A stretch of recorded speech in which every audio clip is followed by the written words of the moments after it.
Est-ce que nous pouvons acclamer le nom de Jésus? Gloire à Dieu. Merci à l'équipe de louanges. Bon, nous asseoir dans la présence de notre Dieu.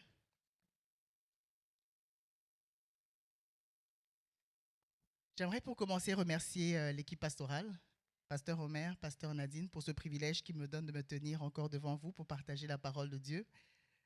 J'aime dire qu'ils ont reçu le mandat de Dieu de m'aider à grandir, que je le veuille ou pas. Ce n'est pas une question de volonté, c'est une question d'obéissance. Et je crois, moi, pour ma part, je crois que ce sont des instruments puissants que Dieu utilise pour m'emmener et pour m'aider à entrer dans mon année d'élargissement. Amen. Alors que nous allons parler d'héritage spirituel, pour avoir été à la Citadelle pendant plus de 10 ans, je peux confirmer, je peux certifier qu'il y a une onction particulière de Dieu sur leur ministère. Avoir la croissance de l'Église, et je ne parle pas seulement de croissance numéraire, numérique, mais je parle également de croissance spirituelle. Et quand on regarde les fruits, quand on entend les témoignages, on peut certifier que Dieu est présent dans cette maison, que Dieu a posé sa main sur leur ministère. Et moi, j'aime croire, comme le prophète Élisée, nous allons le voir dans cette histoire, il s'était placé sous l'héritage spirituel de son père spirituel, qui était le prophète Élie. Moi, j'aime souvent dire, parce que je reconnais la main de Dieu sur leur ministère, alors je viens me placer moi aussi sous cet héritage spirituel, pour que le Seigneur, on sert un Dieu qui ne fait exception de personne. Et je dis, Seigneur, je sais que tu les utilises puissamment dans ma vie, dans nos vies, à nous, les membres que Dieu a placés sous la bergerie qu'il leur a confiée.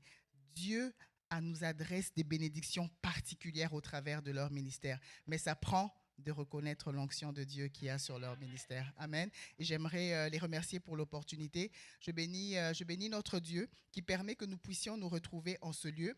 Je vais donner le titre avant que je ne l'oublie. Pour ceux qui vont prendre note, je préfère donner le titre maintenant, sauf si ça apparaît à l'écran.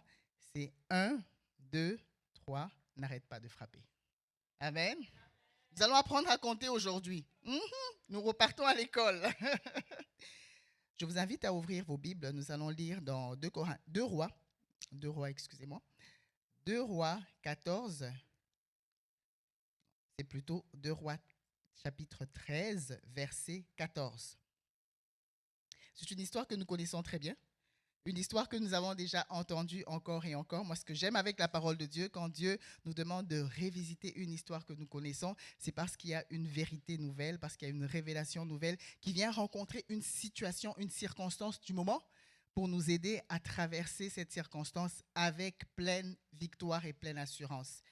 Alors, je lis la parole de Dieu au nom de notre Seigneur Jésus-Christ. Élisée était atteint de la maladie dont il mourut. Et Joas, roi d'Israël, descendit vers lui, pleura sur son visage et dit, « mon père, char d'Israël et sa cavalerie. » Élisée lui dit, « prends un arc et des flèches. » Et il prit un arc et des flèches. Puis Élisée dit au roi d'Israël, « bande l'arc avec ta main. » Quand il l'eut bandé de sa main, Élisée mit ses mains sur les mains du roi et il lui dit, « ouvre la fenêtre à l'Orient. » Et il ouvrit. Élisée dit, « tire. » Et il tira. Élisée dit, « c'est une flèche de délivrance de la part de l'Éternel, une flèche de délivrance contre les Syriens. Tu battras les Syriens à Aphek jusqu'à leur extermination. » Élisée dit encore, « prends les flèches. » Et il les prit. Élisée dit au roi, « frappe contre terre. » Et il frappa 3 fois et s'arrêta. L'homme de Dieu s'irrita contre lui et dit, « il fallait frapper 5 ou 6 fois. » On va le souligner sur nos Bibles. « Il fallait frapper 5 ou 6 fois. Alors, tu aurais battu les Syriens jusqu'à leur extermination. Maintenant, tu les battras 3 fois. » Bénissons le Seigneur pour sa parole. Amen. Aujourd'hui, comme j'ai mentionné tantôt, nous allons parler de victoire, nous allons parler de délivrance. Mais j'aimerais ouvrir ce message par une petite anecdote. J'aimerais nous parler du fait que nous servons le Dieu des occasions nouvelles.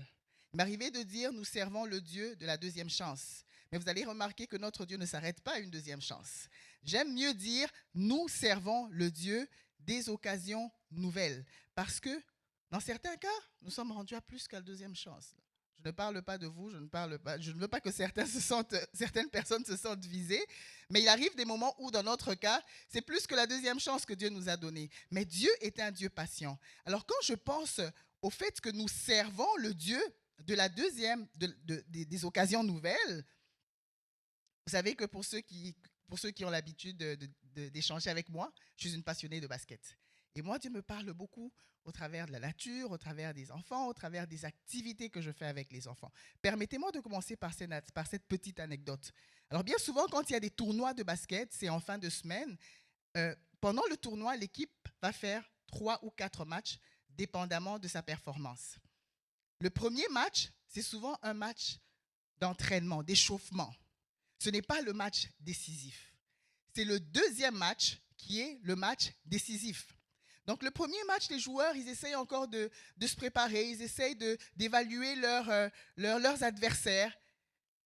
Et dépendamment de leur performance ou du résultat, alors c'est sûr qu'ils ont toujours une deuxième chance, un deuxième match. Mais ils savent que ce deuxième match, c'est un match décisif. S'ils perdent, c'est fini pour eux, la compétition. S'ils gagnent, alors ils pourront continuer. Mais même s'ils perdent, ils pourront peut-être se classer pour faire un match de consolation pour une 3e place. Mais c'est alors qu'on voit toute l'énergie des joueurs pendant le deuxième match. Déjà avant le deuxième match, nous les parents dans le back-office, on commence un peu à réchauffer les garçons. Là. Et c'est alors que moi j'approche de mon garçon, je lui rappelle, je lui dis, est-ce que tu sais que David n'a pas eu peur devant un Goliath, parce que très souvent, il regarde la taille. Je dis, rappelle-toi de David qui n'a pas eu peur devant Goliath. Rappelle-toi de David qui a tué un lion avec ses mains. Rappelle-toi, au-delà même de David, Benaja qui a tué un lion dans un puits. Ça veut dire qu'il n'avait pas d'espace où fuir. David, au moins, il pouvait regarder et dire, je sens que je suis peut-être mieux de fuir. Mais Benaja était dans un puits, et il n'a pas eu peur du lion. Et je lui rappelle que tu es de cette descendance. Par la filiation du Christ, là, tu es de cette descendance. Ça veut dire que ces géants-là, ils ne peuvent pas te faire peur. Et je lui rappelle, c'est la raison pour laquelle tes grands-pères là, en Afrique, ils couraient après les animaux, tout simplement avec leurs pieds. Et ils couraient après les animaux. Tu as ça en toi. Et je lui rappelle la filiation. C'est alors que, quand vous les voyez monter sur le terrain pour le deuxième match, c'est là où vous voyez toute la performance du joueur ressortir. Et quand le Seigneur nous donne cette deuxième chance, il nous arrive que Dieu nous donne la deuxième chance. Comment nous accueillons cette deuxième chance? Est-ce que nous sommes comme ces sportifs qui regardent, qui se disent, ici, là, c'est ici et maintenant. C'est maintenant ou jamais. Si on veut aller à l'étape supérieure, on doit gagner.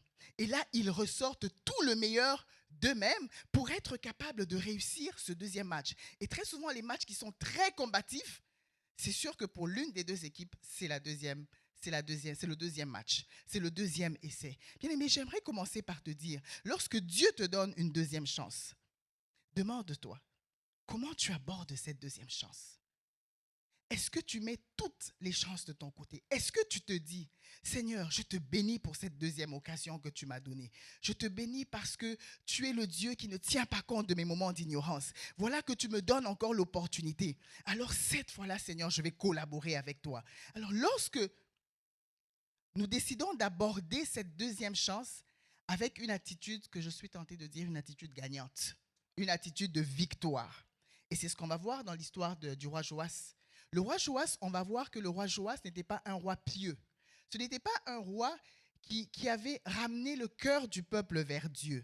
C'est un roi qui avait continué à perpétrer l'idolâtrie de ses pères, de Jéroboam. Donc, il a éloigné davantage le peuple de Dieu. Mais lorsqu'il a appris que le prophète était sur son lit de mort, il a dit, ça, c'est ma deuxième chance. Ça, c'est l'occasion à saisir. Est-ce que c'était par cupidité? Est-ce que c'était ou par affection du prophète? Mais le texte ne le dit pas. Est-ce qu'il avait calculé? Est-ce que c'était un bon calculateur? Peu importe la motivation derrière son geste, mais il a décidé de saisir cette occasion. Il a dit, moi, je ne vais pas me disqualifier. Ce ne sont pas mes erreurs, ce ne sont pas les décisions que j'ai prises, non pas parce que je me suis éloigné de Dieu. Il pouvait se dire, l'homme de Dieu allait me dire, mais depuis tout ce temps, je te parlais de la part de Dieu. Depuis tout ce temps, j'apportais des messages et je te demandais de faire ce que notre Dieu te demandait de faire. Tu n'as pas voulu suivre les instructions de Dieu. Pourquoi tu attends seulement lorsque je suis sur mon lit de mort? Mais il n'a pas voulu se disqualifier. Le roi Joas n'a pas voulu se disqualifier. Bien-aimé, je suis venu te dire ce soir, peu importe ce qu'a été ton passé, peu importe les décisions que tu as prises, peu importe la façon dont tu as conduit ta vie chrétienne jusqu'ici, peu importe que tu as été un chrétien rétrograde, peu importe que tu t'étais refroidi à un moment donné, mais le Seigneur vient parler à ton cœur ce soir. Il dit, ne te disqualifie pas, je ne te rejette pas, parce que ce qu'on va voir dans le texte, le prophète Élisée, il n'a pas jugé le roi. Il n'a pas dit au roi, mais non, je ne vais pas t'écouter. Mais on voit qu'il a accueilli le roi. Et quand on va vers Dieu, notre Dieu nous accueille les bras ouverts. Notre Dieu nous reçoit toujours les bras ouverts. Même lorsqu'on fait prier, on fait monter une prière vers lui. Une prière de tout notre cœur. Une prière de repentance. Lorsqu'on le cherche ardemment, il se fait trouver. Il est le Dieu qui ne nous repousse pas. Il ne va pas te dire non, pas toi. Laisse-moi d'abord faire passer mon enfant qui, lui, m'a donné une offrande plus grosse que la tienne, ou qui, lui, m'a toujours servi dans ta maison. Quand tu viens dans la maison de Dieu, tu as ta place. Dans la maison de Dieu, tu es fils et fille du royaume. Et c'est important de nous rappeler. Ce texte vient d'abord nous rappeler notre identité. Alors le roi Joas, il va voir le prophète Élisée. Ce qu'on va voir dans ce texte, il va rappeler une phrase que moi j'appelle une phrase mythique. C'est sûrement une phrase qui était entrée dans les annales de l'époque, où on se rappelait que lorsque Élie montait au ciel, c'est une phrase que Élisée avait dit en son temps. Pour dire mon père, char d'Israël et sa cavalerie, il a répété la même chose. C'est la raison pour laquelle je vous parlais d'héritage spirituel tantôt. C'est important de se placer sous un héritage spirituel. Étant donné que ça avait fonctionné pour Élisée, qui a reçu une double portion du prophète Élie, le roi Joas, il a dit, je vais essayer moi aussi. Je vais moi aussi redire la même chose pour espérer avoir aussi ma part. Mais c'est important de réaliser que entre Élisée et Élie, le prophète Élisée et le prophète Élie, il y a eu un attachement. À chaque fois que le Seigneur appelait le prophète Élie ailleurs, le prophète Élie disait à Élisée, reste ici, Dieu m'envoie à Gilgal. Reste ici, Dieu m'envoie à Jéricho. Et à chaque fois qu'il lui disait, reste ici, le prophète Élisée ne voulait jamais rester. Lui, il avait dit coller serré cimenté. Il a dit, où tu iras, j'irai.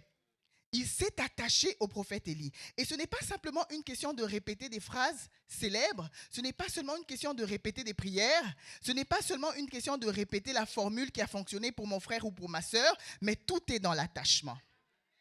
Tout est dans l'attachement à notre Dieu. Quand tu t'attaches à Dieu, quand tu restes auprès de lui, c'est alors que tu es capable de recevoir cette double portion que tu demandes. Mais encore, oui, on sait qu'il n'y avait pas cet attachement. Mais le prophète Élisée a quand même accueilli le roi. Ce soir, j'aimerais dire à quelqu'un, quelle que soit la situation, ne te disqualifie pas. Ne te disqualifie pas. Mais c'est important que nous puissions comprendre, si on veut recevoir réellement cet héritage spirituel qui découle d'un homme de Dieu, qui découle d'une maison de Dieu, qui découle d'une communauté chrétienne, comme celle de la citadelle, c'est important de rester attaché.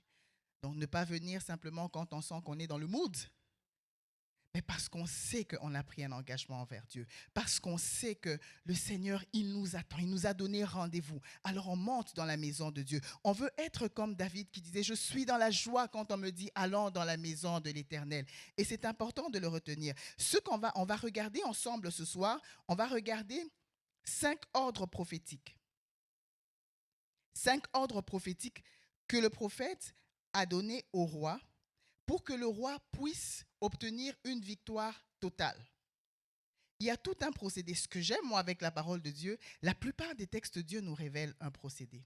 Et ce procédé, il est encore efficace aujourd'hui. Et c'est ce qu'on va découvrir ensemble.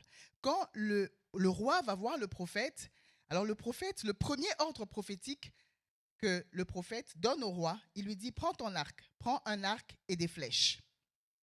Quelle est l'application de cette instruction dans notre vie d'aujourd'hui? Cela nous renvoie à notre appel. Il dit, reprends ton appel. Prends un arc et des flèches. La mission première d'un roi, c'était d'abord la guerre. À l'époque de l'histoire du peuple d'Israël que nous lisons, le roi avait la responsabilité de mener des guerres. Et ce que le prophète était en train de dire au roi, c'est que reprends ton appel. Rappelle-toi qu'il y a un appel de Dieu sur ta vie. Rappelle-toi qu'il y a un mandat que Dieu t'a donné. Rappelle-toi que tu as été créé pour une destinée. Rappelle-toi que tu as été créé pour un but. Quand on nous dit reprends ton appel, ça vient nous rappeler autant les talents, les talents et les dons que Dieu a déposés en nous. Dieu nous a créés pour un but. Dieu nous a créés pour impacter notre génération. Je m'attendais à ce qu'on dise Amen. Il en sera fait de la façon dont tu reçois la parole de Dieu ce soir. Dieu nous a créés pour manifester le royaume. Dieu t'a créé parce qu'il veut que tu accomplisses quelque chose. Alors, comme Pasteur Omer nous le rappelle tout le temps, tu es venu lauder de la chose de Dieu. Dieu a téléchargé des choses en toi. Tu n'es pas sans rien. Le prophète était en train de rappeler au roi. Quand on parle de reprends un arc, prends un arc et des flèches. Rappelle-toi de ton identité. Rappelle-toi que Dieu a fait de toi une nouvelle créature. Les choses anciennes sont passées. Voici, toutes choses sont devenues nouvelles. Quand on parle de reprendre son appel, vous savez, pour la plupart d'entre nous, quand on était encore dans nos pays d'origine, on était tout feu, tout flamme pour le Seigneur. Zélé comme pas possible. Donc, à chaque veillée de prière, on était présent. Surtout quand on priait pour le projet d'immigration. Je ne vise personne. Mais on était zélé pour le Seigneur. Mais quand le Seigneur t'adresse cette instruction ce soir, il dit reprends ton appel. Il dit reprends ton zèle, reprends ta passion. Toi qui montais toujours dans la maison de Dieu, toi qui élevais tout le temps des prières vers Dieu, toi qui témoignais de la grandeur de Dieu, toi qui par tes valeurs, tu manifestais, par ton comportement, tu manifestais les valeurs du royaume. Le Seigneur te dit reprends ton appel. Et quand on parle de reprendre, prends ton arc et des flèches, ça nous renvoie aussi à la notion des armes spirituelles. La parole de Dieu nous dit que les armes que Dieu nous a données, elles ne sont pas charnelles. Elles sont puissantes par la vertu de Dieu pour renverser des forteresses. Et les armes que Dieu nous a données, il nous a donné la cuirasse, il nous a donné la cuirasse, la vérité pour ceinture, il nous a donné la cuirasse de la justice. Il veut que tu puisses te rappeler que face aux mensonges de l'ennemi, dis-lui que tu es une nouvelle créature. Dis-lui que là, tu t'es trompé d'adresse. La personne que tu cherches n'habite plus ici. Il nous a donné le bouclier de la foi. Le bouclier de la foi, quand le diable t'envoie des flèches enflammées, lève ton bouclier. Le bouclier à l'époque était autant une arme offensive, autant une arme défensive. Il t'a donné le bouclier pour que tu puisses résister contre le doute, la peur, les mensonges de l'ennemi. Et le casque du salut pour te rappeler que tu as été racheté. On nous a parlé de l'œuvre de la croix le dimanche. Si le dimanche tu es sorti d'ici sans comprendre l'œuvre de la croix, on va prendre un rendez-vous de délivrance pour toi. Et ces armes spirituelles que Dieu nous a données, il veut qu'on puisse les reprendre. Le prophète donne une deuxième instruction, mais c'est important de se rappeler, avant de passer à la deuxième instruction, de ce que la parole de Dieu nous dit. Dieu ne se repent pas de ses dons. Dieu ne se repent pas de son appel. Mais pourquoi Dieu ne se repent pas de ses dons et de son appel? Parce que ce qu'il t'a donné comme don, ce qu'il a établi sur ta vie comme appel, ce n'est pas par mérite. Il ne te l'a pas donné parce que tu le méritais. Il te l'a donné pour que tu puisses l'utiliser pour la communauté, pour que tu puisses l'utiliser pour bénir les autres, pour que tu puisses le mettre à l'utilité donc du royaume, pour que tu puisses l'utiliser pour affermir les frères et les sœurs dans la foi. Voilà pourquoi Dieu ne se repent pas de ses dons, Dieu ne se repent pas de son appel. Même quand on s'éloigne, vous allez remarquer que parfois, quelqu'un qui parle en langue, même quand il refroidit, je ne veux pas dire rétrograde, ou il se refroidit, mais il y a toujours la possibilité, la capacité de parler en langue. Parce que notre Dieu est patient. Ce que Dieu t'a donné, il attend que tu puisses collaborer avec lui pour que ces dons, ces talents puissent entrer dans leur phase d'activation et que ça puisse affermir les autres frères, les frères et les sœurs dans la foi. Voilà pourquoi Dieu ne se repent pas de ses dons. Et l'apôtre Paul pouvait dire à Timothée, je t'exhorte de ranimer ce don. Ranime le don de Dieu que tu as reçu par imposition des mains. Reprends ton arc, reprends tes flèches. Et le Seigneur attend que tu puisses collaborer avec lui. Voilà pourquoi la deuxième instruction que le prophète va donner au roi, il va lui dire, bande l'arc. Sois prêt. Engage-toi au combat. On le verra dans la vie de Moïse, lorsque Moïse s'est détourné de son appel. Il est allé se cacher dans le désert. Dieu est allé à sa rencontre dans ce buisson ardent. Dieu lui a dit la même chose, reprends ton appel. On le voit également avec Pierre. Après avoir renié Jésus, il est reparti pécher. Mais Jésus est allé à sa rencontre pour lui dire, reprends ton appel.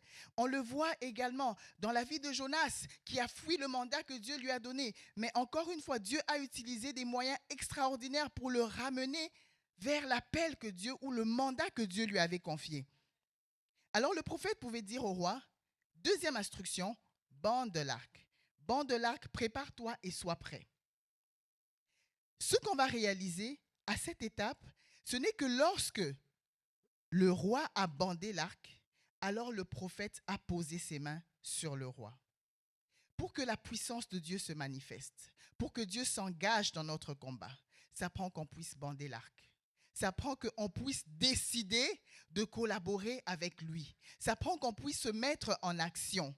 Il pose ses mains sur les mains du roi pour nous dire que la préparation et l'engagement personnel sont essentiels pour que la puissance de Dieu se manifeste. Sans l'arc bandé, le prophète n'avait pas posé sa main. Mais lorsque le roi a bandé l'arc, alors le prophète a posé sa main. Dieu s'engage dans ton combat quand tu décides de collaborer avec lui. Dieu s'engage dans ton combat quand tu décides toi aussi de pouvoir te mettre en prière. Quand on parle de bander l'arc dans notre vie d'aujourd'hui, ça nous renvoie à la prière. Ça nous renvoie au jeûne. Ça nous renvoie au témoignage. Autant de fois que tu viens prier, autant de fois que tu jeûnes, autant de fois tu es prêt, tu t'engages au combat. Tu ne restes pas inactif. Et c'est ce que le Seigneur veut te dire ce soir. Il dit, à quoi bon avoir des armes si tu ne les utilises pas? Dieu t'a donné des armes spirituelles. Vous savez, quand on n'utilise pas un organe, les médecins disent que ça s'atrophie. C'est bien le mot, s'atrophier? Et c'est comme quand tu n'utilises pas une compétence, dans un langage RH, on dit qu'elle devient caduque. C'est la même chose pour les armes que Dieu t'a données. Dieu t'a donné les armes. Utilise les armes que Dieu t'a données. Je suis tenté de dire qu'elles vont rouiller si tu ne les utilises pas. Et Dieu s'attend à ce que tu puisses être prêt, peu importe les circonstances. Même quand je n'ai pas un défi devant moi, je bande l'arc. Même quand je n'ai pas un obstacle devant moi, je bande mon arc. Même quand je n'ai pas un sujet d'inquiétude devant moi, je bande l'arc. Même quand mon compte bancaire est plein, je bande mon arc. Parce qu'au moment où l'attaque viendra me trouver, au moment où la flèche de l'ennemi viendra trouver, il viendra trouver un bouclier qui est levé. Alors la flèche va tout simplement venir rebondir et repartir vers l'expédition. C'est important de comprendre que pour que le Seigneur s'engage dans mon combat, je dois m'engager moi aussi au combat. Ce qu'on va voir par la suite, la parole de Dieu nous dit, et j'aime la parole de Dieu, parce que Dieu confirme sa parole à bien d'endroits. On lit dans 1 Corinthiens 9, 26 à 27. Moi je cours non pas comme à l'aventure, je frappe non pas pour battre l'air, mais je traite durement mon corps. Je le tiens assujetti. Bien-aimé, il faut tenir son corps assujetti. Il faudrait assujettir son corps. On parle de l'homme en 3 dimensions. Ton esprit renouvelé doit dire à ton corps ce que ton esprit veut que ton corps fasse. Ce n'est pas ton corps qui va dicter ton esprit. Et bien souvent, quand on veut bander notre arc, c'est alors que tous les désirs autres de la chair font surface. Bien souvent, c'est quand on veut entrer dans ce moment de prière qu'on a directement un rappel de quelque chose qu'on était supposé faire. Qu'on réalise qu'il y a quelque chose d'important que je devais finir. Prends l'habitude de, ok, je vais le noter, mais je vais quand même aller prier. Je vais quand même aller prier. Parce que dans la parole de Dieu, il est dit, le cheval est équipé. Le cheval est équipé pour le jour de la bataille. Mais la délivrance appartient à l'Éternel. David, qui est allé devant Goliath en disant, moi j'avance devant toi au don de l'Éternel des armées. Mais il avait quoi dans ses mains? Il avait des pierres et une fronde. Il s'est dit, je suis peut-être mieux de prendre quand même quelque chose. Je suis mieux d'avoir quand même quelque chose. Ceci pour dire que Oui, l'Éternel combat pour nous, mais il veut que tu sois prêt. Il veut quand même que tu sois équipé. On le voit également, Josué, quand Josué va à la conquête de Jéricho, ben Dieu lui donne des instructions. On le voit avec Gédéon. Gédéon, quand Dieu a diminué la quantité de son armée, mais il a quand même gardé quelques soldats. Ça veut dire que Dieu veut que tu puisses être équipé, même si c'est lui qui combat, comme on va le voir plus loin. Il dit que le cheval est équipé, mais c'est Dieu qui combat. Soyons prêts, bien-aimés, que nos armes soient aiguisées en tout temps, en tout lieu. Même quand ça va bien, même quand je suis zen, mais je bande mon arc. Même quand je chante un cantique nouveau, mais je bande mon arc. Parce qu'on ne sait jamais, l'ennemi rôde cherchant qui dévorer. On ne sait jamais quand est-ce qu'il va lancer son attaque. Alors sois prêt, que tes armes soient aiguisées, que tes armes soient prêtes. Ne lâche pas vigilance.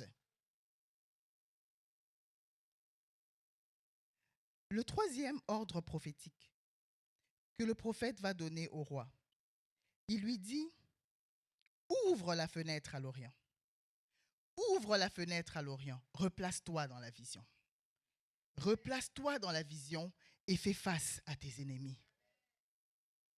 Ce que le Seigneur veut nous rappeler, parce qu'il arrive que parfois dans le train-train quotidien, parce qu'il arrive que parfois avec tellement d'épreuves, tellement de circonstances que nous traversons, avec parfois tellement d'échecs, tellement de refus qu'on a accumulés, qu'on perd même le sens de la promesse, qu'on oublie cette parole que le Seigneur a relâchée sur notre vie, qu'on manque de s'attacher à ce que Dieu a dit qui s'appliquera dans notre vie. Alors le prophète voulait rappeler au roi, regarde, il y a une cible. Lorsqu'on est dans un combat, il y a toujours une cible. Quelle est la cible pour toi? Est-ce qu'il s'agit d'un projet? Est-ce qu'il s'agit d'un mandat que Dieu t'avait confié et que peut-être tu as décidé de classer en dessous de la pile pour X raisons? Est-ce que ce combat, il s'agit d'une maternité que tu recherches? Est-ce qu'il s'agit d'un mariage que tu recherches? Est-ce qu'il s'agit de la restauration de ton couple que tu recherches?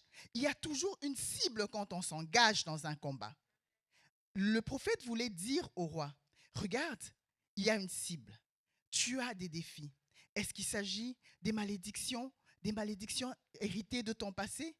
Est-ce qu'il s'agit des malédictions dans lesquelles toi-même tu t'es engagé? Pourquoi est-ce que c'est quoi la raison en fait qui t'a poussé à t'engager dans ce combat? Donc il y a toujours une cible. Ce que le prophète voulait dire au roi, ne fuis pas le défi. Tiens-toi en face de tes adversaires. Et c'est important de le réaliser parce que bien souvent, il nous arrive en tant qu'enfants de Dieu de dire, moi je ne suis plus au pays. Oh. Donc ces choses-là sont restées avec ceux qui sont restés au pays. Moi je suis loin. Mais ce qu'on oublie, c'est que ces esprits méchants, ils volent la nuit.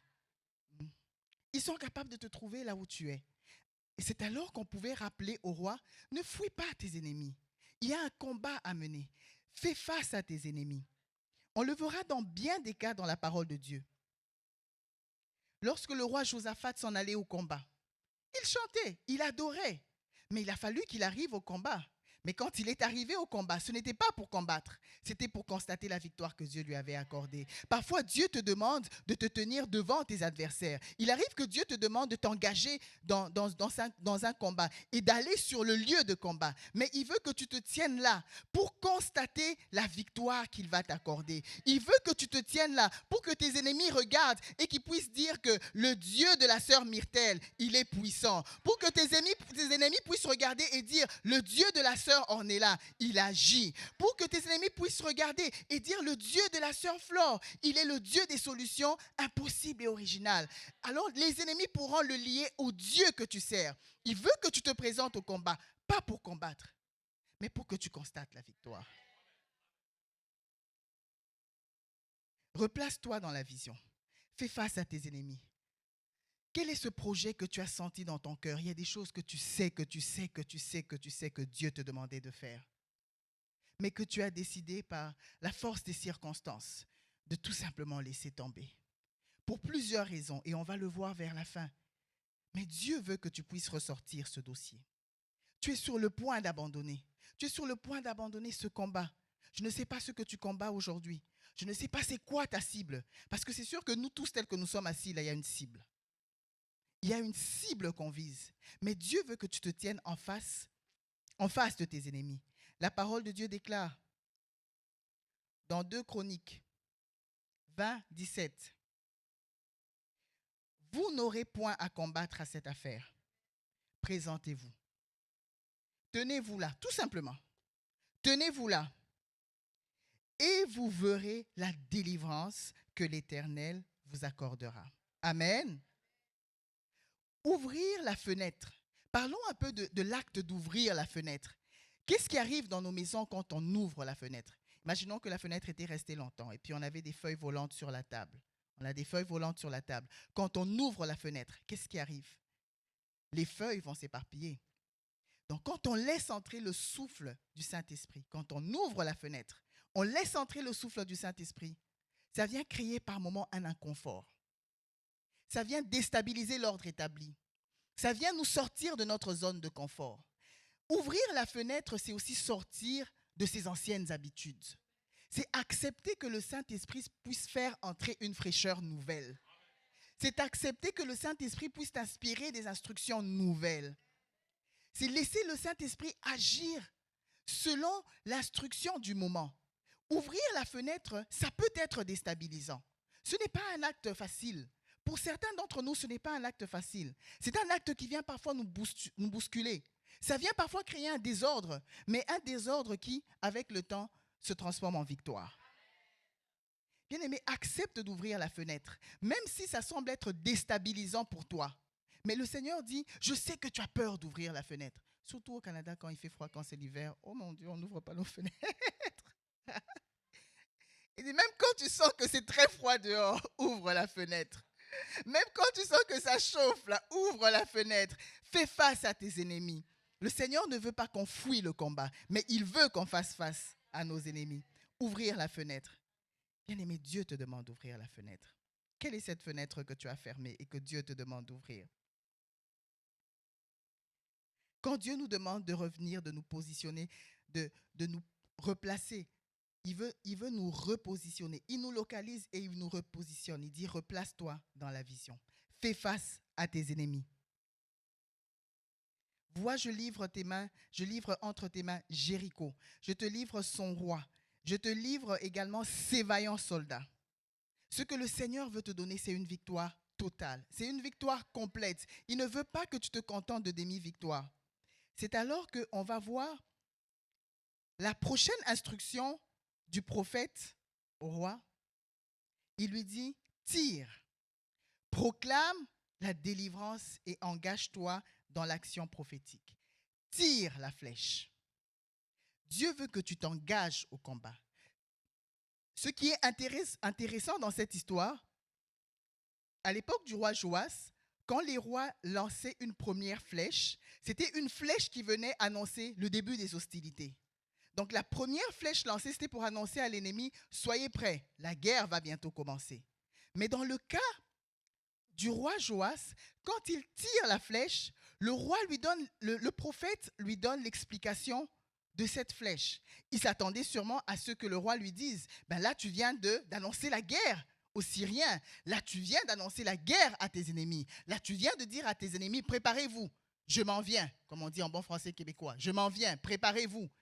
Cependant, ce que le prophète va dire au roi, il va lui dire, ce n'est pas une flèche qui annonce le combat, c'est une flèche de délivrance. C'est une flèche de délivrance. Bien-aimé, quand tu commences ton combat, tu ne combats pas pour la victoire, tu combats dans la victoire. Quand tu commences ton combat, aie l'assurance que la guérison est ton partage.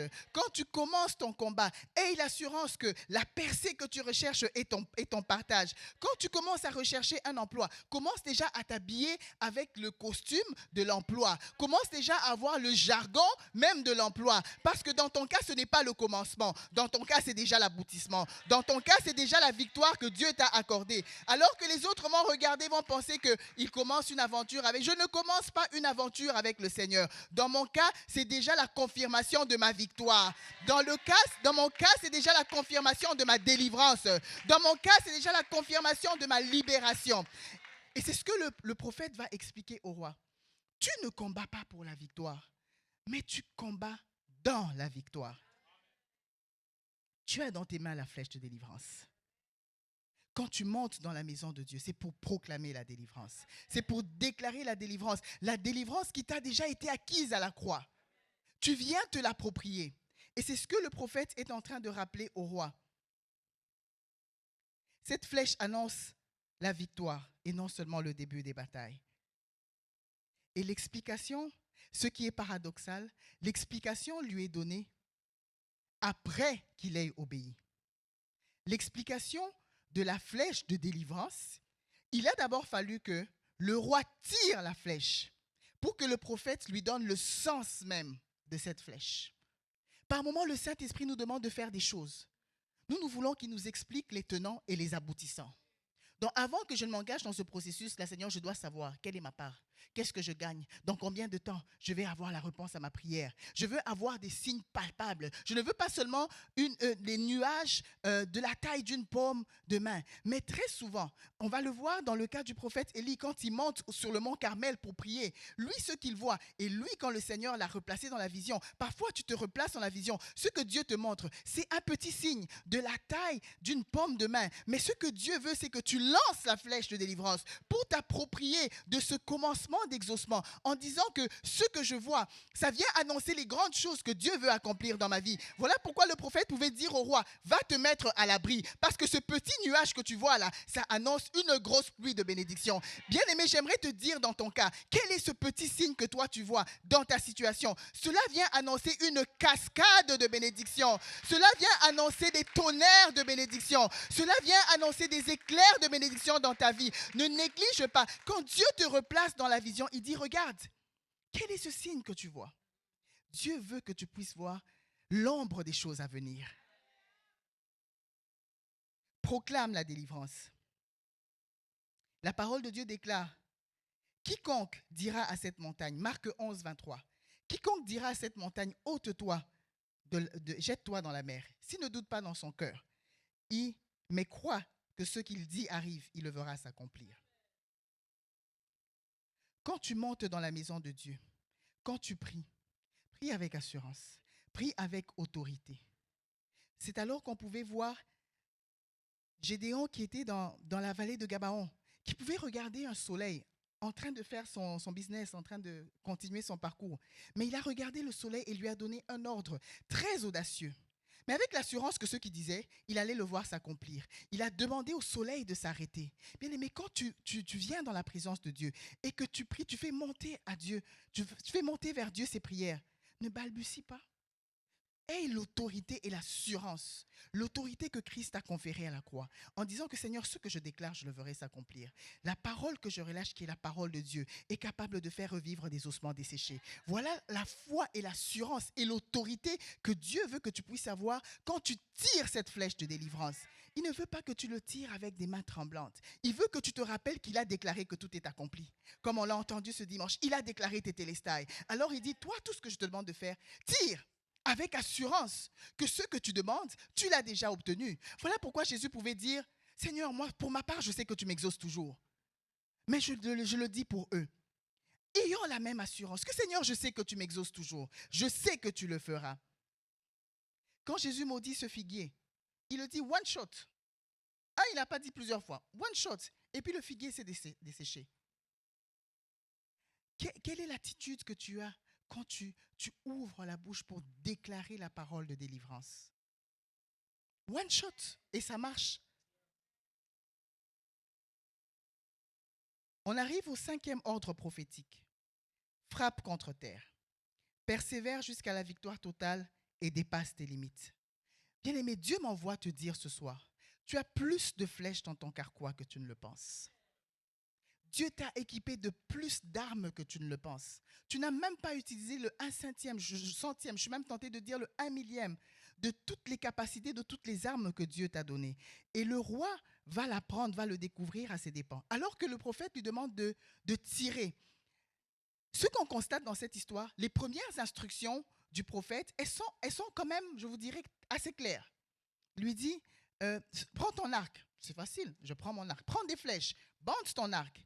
Mais plus il évolue dans son parcours, dans l'obéissance aux instructions, ben les instructions commencent à devenir, ok, je le fais, mais jusque où?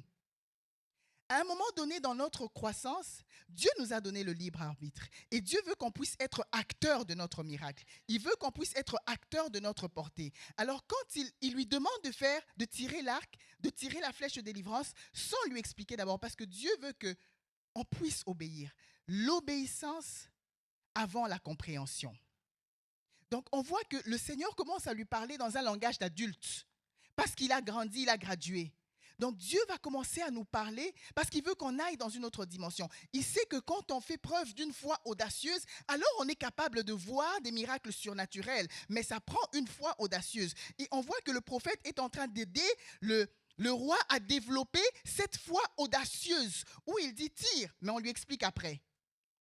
Et puis là, il lui dit tire la flèche de délivrance. Et là, il lui dit frappe. Mais on ne lui dit pas combien de fois il doit frapper. Parce que Dieu veut que tu arrives à un moment où tu puisses faire preuve d'une foi audacieuse. L'année d'élargissement, là, oui, Dieu l'a relâché, Dieu l'a déclaré pour nous, mais c'est toi qui détermine l'ampleur de ton élargissement. Voilà ce que ce texte vient nous enseigner. C'est toi qui détermine jusqu'où tu veux que le miracle puisse s'accomplir dans ta vie. C'est alors que le roi commence à frapper, il frappe une fois, il frappe deux fois, il frappe trois fois et il s'arrête. On voit un prophète qui était mourant, qui retrouve une énergie surnaturelle pour se fâcher.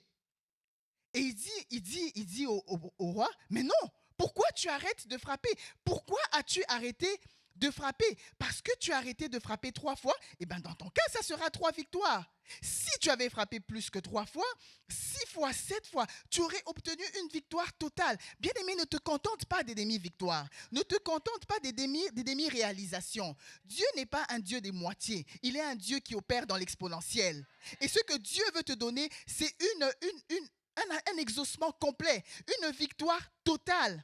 Mais tu es toi-même l'acteur qui va déterminer l'amplitude, la grandeur, la largeur de l'élargissement, ou je vais même dire, excusez-moi de m'enfarger dans mes mots, parce que tellement c'est grand ce que Dieu veut faire, l'élargissement de ton miracle.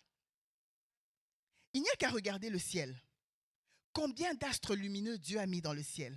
Combien d'astres lumineux Dieu a placé dans le ciel? Est-ce qu'il avait vraiment besoin de le placer autant? Dieu a gaspillé ses ressources dans le ciel. C'est un message qu'il nous envoie. Dieu, c'est un Dieu de grandeur. Il ne fait pas les choses petites. Hein? Moi, quand je regarde le ciel, je dis, Seigneur, je suis candidate, gaspille tes ressources avec moi. Dieu veut mettre à ta disposition toutes les ressources du royaume pour que tu sois capable d'accomplir ce qu'il t'a demandé de faire, pour que tu puisses recevoir la grandeur, la plénitude de ce que Dieu a en réserve pour toi. Mais alors, tu es acteur de la réalisation de ce miracle. Et c'est toi qui détermines les proportions. Tu as plus de flèches dans ton carquois.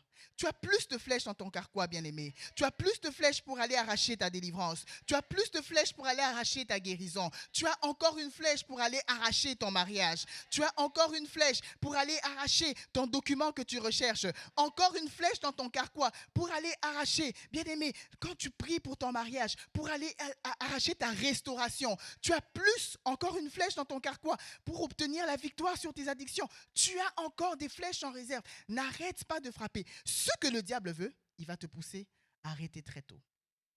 Et quand on a compris ce principe, on est capable de pouvoir discerner, déceler le mode opératoire du diable.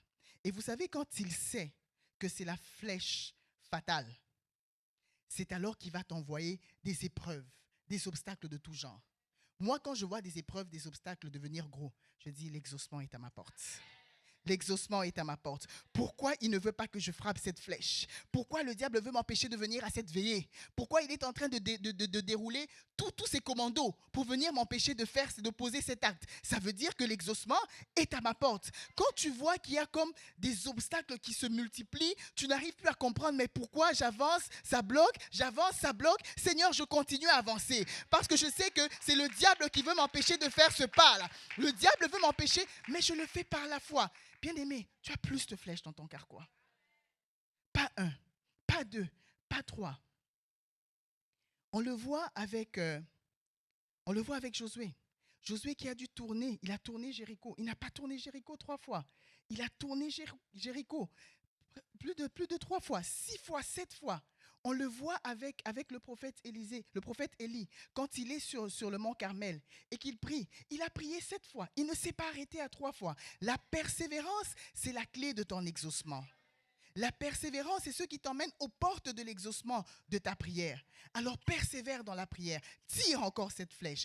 Tire encore cette flèche. Même quand tu sens que Seigneur, je n'en peux plus. Ce n'est ni par ta force, ce n'est ni par ton intelligence. C'est par l'Esprit de Dieu. L'Esprit de Dieu va te porter. Même quand tu dis Seigneur, je ne comprends pas. Je n'ai pas de moyens pour le faire. Le Seigneur te dit, je suis le Dieu. L'or et l'argent m'appartiennent. La provision divine, je la mets à ta disposition. C'est le Dieu qui a déclaré que l'huile et la farine ne manquera pas dans la maison de la veuve. Il est encore en activité aujourd'hui. Alors même quand tu vois des obstacles que tu n'arrives pas à expliquer, dis Seigneur, je vais frapper encore. Je vais prier encore. Je viendrai encore dans ta maison. Le diable ne va pas me décourager. Continue à frapper pour obtenir une victoire totale. Ne te contente pas des demi-victoires. Alors nous allons finir par quelles sont ces choses subtiles. Alors qu'on a eu une très bonne série, moi je l'ai écoutée plusieurs fois, j'aime dire que les mercredis sans limite, ce sont les moments qui rythment mes moments de sport le matin. Vous savez, il y a certaines personnes qui prennent la musique, boum, boum, boum, boum, ils cherchent un beat là pour avoir l'énergie. Mais moi, ce sont les mercredis sans limite que j'écoute. Je vous assure que ça donne plus d'énergie que les musiques qu'on peut choisir. Hein. Je l'écoute encore et encore et encore. Et Pasteur Nadine nous a parlé de ces éléments qui peuvent nous empêcher de pouvoir prendre le virage de notre destinée. Donc, il y a ces choses subtiles. Moi, aujourd'hui, je voudrais parler. Il y a certaines que vous allez sûrement reconnaître de ceux que Pasteur Nadine nous a donnés pendant les 4 précédents mercredis. Encore une fois, Dieu confirme sa parole. Il y a de ces choses subtiles qui nous poussent à arrêter plus tôt. La première chose que j'aimerais indiquer ici, quelles sont ces choses subtiles ? Pourquoi je dis subtil? La peur, on parle tout le temps de la peur. Le doute, on nous parle de doute. Mais il y a la satisfaction prématurée. Bien souvent, il y a ce moment-là où on se dit, mais ça va déjà, non? J'ai déjà ce qu'il me faut. Et on dit, c'est suffisant. C'est déjà pas mal. Oh, c'est pas mal, c'est pas mal. On en a eu un peu, mais c'est correct comme ça. C'est correct. Je peux me contenter de ça. La satisfaction prématurée a fait que les enfants d'Israël arrivent à Kadesh Barnéa et puis ils voyaient déjà Canaan. Ceux qu'ils avaient proches de Canaan, à Kadesh Barnéa, ils pouvaient sentir les parfums de Canaan. Ils pouvaient même manger les fruits de Canaan parce qu'on dit que les espions sont revenus avec les fruits de Canaan. Donc ils regardaient et disaient, mais ce n'est pas vraiment un désert ici, on a quand même de la végétation, mais on est bien. Pourquoi on va aller affronter les géants? Donc, il y a une satisfaction prématurée et parfois le diable, il te donne comme du lousse.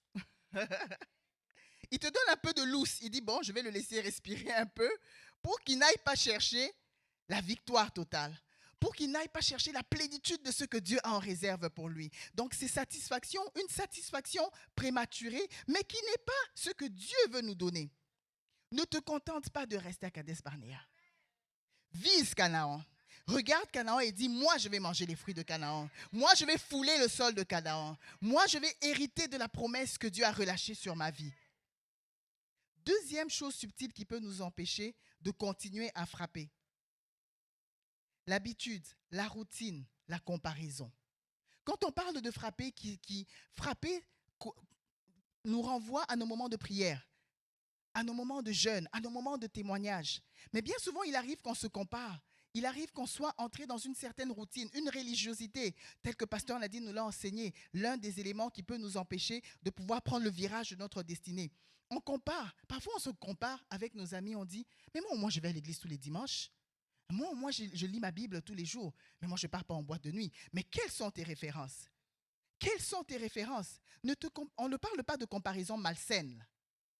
Regarde ce que Dieu veut, la croissance que Dieu veut te donner. Compare-toi à ceux-là qui vont t'aider à grandir spirituellement.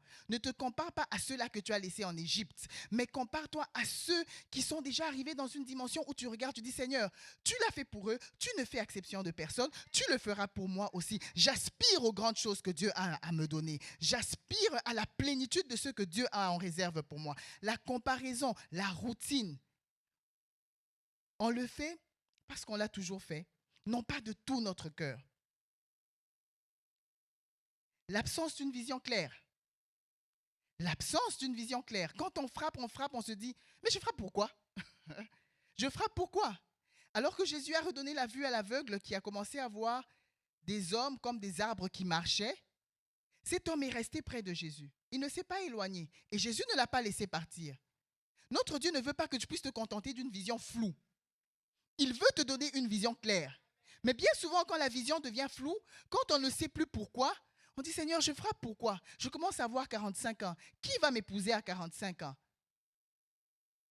Et tu commences à toi-même trouver des raisons pour dire que je pense que j'ai l'impression que c'était seulement un rêve. C'était seulement un rêve. Mais quand le Seigneur annonce ce qu'il veut accomplir dans ta vie, c'est à toi de le saisir. C'est à toi de bander l'arc.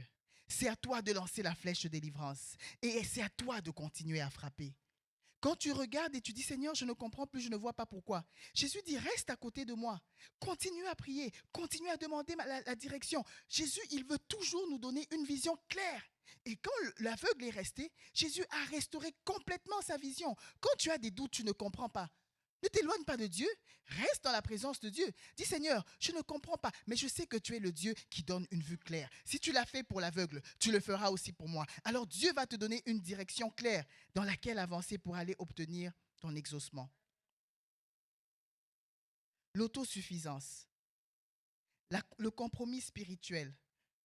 On accepte des zones d'ombre, des demi-victoires, au lieu de viser la pleine lumière. Donc le compromis spirituel, parfois, on essaye de... Bon, je vais quand même essayer. Je sais qu'on m'a dit que si je passe par telle procédure, alors j'entendais avec tout ce qui se passe dans l'immigration, là j'entends des noms des programmes à n'en plus finir. Il y a même des noms des programmes que je ne connaissais plus. Là, tout le monde essaye de trouver une solution, comment faire fonctionner. C'est là où on commence à faire des compromis. Mais notre Dieu n'est pas un Dieu de compromis. Notre Dieu veut que tu puisses lui faire confiance. Même à la dernière minute, il va se manifester. Même à jour -1, mon permis expire le 6 septembre. Mais le 5 septembre à 23h05, j'ai ma réponse. Parce que Dieu, il est le Dieu qui répond même au dernier moment. Alors le Seigneur dit, ne fais pas de compromis. Ne fais pas de compromis. Regarde la vision. Reste sur le chemin de ta destinée. Continue à prier. Quelle est cette cible que tu vises, bien-aimé? Dieu m'envoie te dire, ne frappe pas une fois. Ne frappe pas 2 fois, ne frappe pas 3 fois. On va avoir une veillée de prière cette semaine, la veillée de prière des femmes. C'est encore une occasion qui nous est donnée de venir frapper. Je viendrai encore frapper ce vendredi. Je viendrai encore frapper malgré la fatigue, malgré le découragement, malgré les larmes, malgré l'inquiétude, malgré mon compte bancaire. Je ne regarde pas aux circonstances, mais j'avance par la foi. Je n'avance pas par la vue, mais j'avance par la foi. Et je dis, Seigneur, je viendrai dans ta maison, je monterai dans ta maison. Alors je viendrai frapper encore cette flèche. Et dans mon cas, ça sera la flèche fatale. Dans mon cas, ça sera cette flèche de délivrance. Dans mon cas, ça sera cette flèche ultime qui va me permettre de célébrer et de faire monter vers notre Dieu un cantique nouveau. Alors quand tu frappes encore et encore. Et c'est alors qu'un cantique nouveau s'élève de ta voix. Parce que tu comprends que ce n'est pas toi qui combats. C'est Dieu qui combat pour toi. Et c'est Dieu qui te donne la victoire. Bien-aimé, ce soir, le Seigneur m'envoie tout simplement te dire, tu as plus de flèches dans ton carquois. Continue à frapper. Je ne sais pas quelle situation tu traverses. Je ne sais pas quelle épreuve tu traverses. Je ne sais pas qu'est-ce qui te fait pleurer. Quelle que soit la circonstance, quelle que soit l'épreuve, quel que soit le combat, quelle que soit l'inquiétude, notre Dieu est plus grand. Il est le Dieu qui est capable de répondre au-delà de ce qu'on pense, au-delà de ce qu'on demande, au-delà de ce qu'on imagine, au-delà de ce qu'on s'attend de recevoir, au-delà même de ce que les autres ont reçu, au-delà de ce que les hommes avaient dit qu'on pouvait recevoir. Ce ne sont pas les hommes qui ont un dernier mot dans notre vie. C'est Dieu qui a le dernier mot dans ta vie. Alors continue à frapper jusqu'à obtenir cette victoire totale, cette victoire complète. Je viens déclarer sur ta vie que dans ton cas, ça ne sera pas une demi-victoire. Je viens déclarer dans ta vie que dans ton cas, tu ne vas pas te contenter des balbutiements. Je viens déclarer dans ta vie que les Syriens devant lesquels tu fais face, Dieu te les donne, Dieu les soumet à tes pieds. Et il dit, la flèche dans ton cas, ça ne sera pas 3 victoires. Dans ton cas, ça ne sera pas 3 victoires. Dans ton cas, ça sera la victoire totale. Dans ton cas, ça sera la victoire totale. Est-ce qu'on peut se lever dans la présence de Dieu? On va tout simplement déclarer, Seigneur, merci pour la victoire totale que tu me donnes. Merci pour la flèche de délivrance que tu m'as donnée. Merci, Seigneur, parce que dans mon cas, je sais que j'ai plus de flèches dans mon carquois. Seigneur, merci pour les flèches que tu as mis à ma disposition. Aide-moi à prendre conscience. Aide-moi à prendre conscience, Seigneur, que Alléluia. tu es le Dieu d'abondance. Oh, Tu es le Dieu qui a mis à ma disposition avant de toutes partir, les armes Seigneur, dont nous j'ai voulons besoin. frapper. Seigneur, tu as Alléluia. mis à ma disposition toutes les Nous armes voulons dont j'ai frapper besoin encore et pour mener encore. ce combat. Seigneur, parce que ce sont les Oh. flèches de délivrance que tu m'as données. Merci Seigneur, pour cette alors que flèche ton de peuple délivrance, est monté Seigneur, dans ta depuis maison, 100 ans dans Seigneur, notre penche Dieu. ton regard sur nous. Seigneur, regarde les cœurs qui t'appellent. Nous levons frappons les en yeux ce vers moment, toi, Seigneur. Nous levons les yeux vers Nous toi. frappons, nous De nous toi vient engageons dans notre ce combat, secours. Seigneur. Alors que nous Parce nous que nous activons savons au que tu es combat, là, que tu es alors que avec nous nous, bandons Seigneur notre arc, Jésus. Seigneur, alors que Dans nous le nous nom de équipons pour le Jésus. combat, nous savons que le combat Alléluia, t'appartient. papa. Seigneur, tu nous demandes d'aller Merci pour constater cette la victoire, victoire. Seigneur. Tu demandes à mon frère d'aller constater sa délivrance. Tu demandes à mon frère d'aller constater sa guérison. Tu demandes à mon frère d'aller constater sa restauration. Tu demandes à mon frère d'aller tout simplement voir de ses yeux la percée que tu as accordée. Seigneur, tu es le Dieu de solution. Tu es le Dieu qui fait au-delà de ce qu'on peut demander. Tu es le Dieu de l'infiniment grand. Seigneur, ce soir, nous venons appeler le Dieu de l'infiniment grand. Seigneur, tu es le Dieu puissant. Père, nous bénissons ton Saint-Nom. Donne-nous le courage de frapper. Donne-nous, Seigneur, le courage de revenir dans ta présence. Donne-nous, Seigneur, la force de tenir ce combat. Père, éloigne de nous les pièges. Éloigne de nous les pièges qui vont nous limiter, les pièges qui vont nous faire arrêter. Oh Seigneur, donne-nous la sensibilité de pouvoir déceler le plan de l'ennemi qui veut nous empêcher d'avancer. Alors comme David, nous allons avancer au nom de l'Éternel des armées, au nom de l'Éternel des armées. Alors que Seigneur, tu nous dis avance, frappe. Bien-aimé, dis Seigneur, je prends l'engagement de frapper. Je prends l'engagement de frapper. Seigneur, je ne m'arrête pas de frapper. La victoire est la mienne. La victoire, Seigneur, tu l'as acquise à la croix pour moi. Je m'aligne sur ta victoire. Seigneur, nous t'acclamons pour les victoires obtenues ce soir. Nous t'acclamons pour la délivrance. Nous t'acclamons, Seigneur, pour les guérisons. Nous t'acclamons, Seigneur, pour les restaurations. Nous t'acclamons, Seigneur Jésus, pour les couples que tu restaures. Nous t'acclamons, Seigneur, pour les victoires sur notre personnalité. Nous t'acclamons, Seigneur, pour les transformations. Nous t'acclamons, Seigneur, pour les emplois que tu relâches. Nous t'acclamons, Seigneur, parce que tu es le Dieu de solution. Que toute la gloire te revienne.